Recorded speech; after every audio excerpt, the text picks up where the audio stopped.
Mohon nasihatnya karena akhir-akhir ini ana malas beribadah. Baca fadilah ibadah yang anda mau lakukan. Saya sudah pernah ajarkan ini. Mau rajin sholat malam, baca hadis tentang sholat malam. Mau rajin sedekah, baca hadis tentang sedekah. Kita punya hak secara syar'i menanyakan saya dapat apa kalau saya kerjakan ibadah itu. Boleh, nggak apa-apa.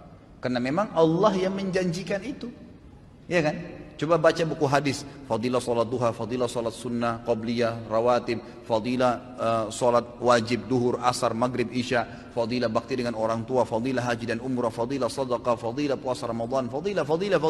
Apa itu fadilah? Janji positif Allah di ibadah yang akan kita lakukan. Kalau mau termotivasi, untuk apa kita mau ke satu tempat? Karena ada janji yang, ada satu menjanjikan yang kita dapatkan di sana kan. Untuk apa kita kerja satu perusahaan? Karena ada janji gajinya lah, prestasi dan seterusnya. Begitu, manusia memang kalau dijanjikan baru mau bergerak.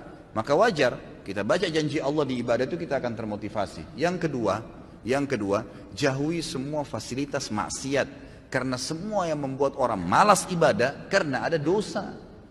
Selama antum masih terlibat di dosa sekecil apapun, maka akan mudah sekali tergelincir untuk malas ibadah.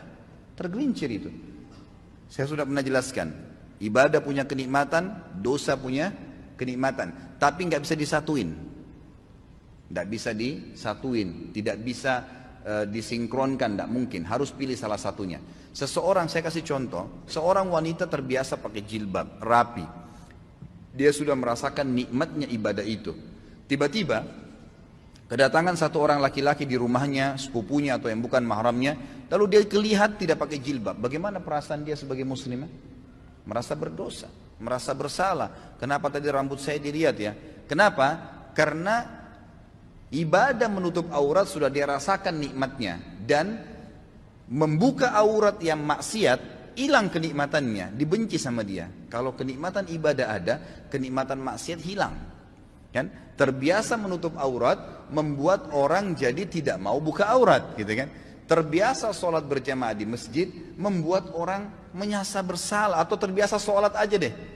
Ya, kira-kira kalau orang sudah rutin sholat 5 waktu, dia sudah tahu fadilahnya dan ancamannya kalau dia tinggalkan. Apakah dia mau tinggalkan sholat berjamaah, sholat wajib? Nggak mungkin, gitu kan? Karena kenikmatan ibadah ini sudah ada. Tapi kalau kita balik, kalau ada orang merasa nikmat dengan maksiatnya, nikmat dengan telanjang di depan orang, nikmat dengan kebohongannya, nikmat dengan harta rampasan, riba, haram, kezaliman, nikmat dengan zinahnya, maka pasti kenikmatan ibadahnya hilang. Mustahil bisa khusyuk.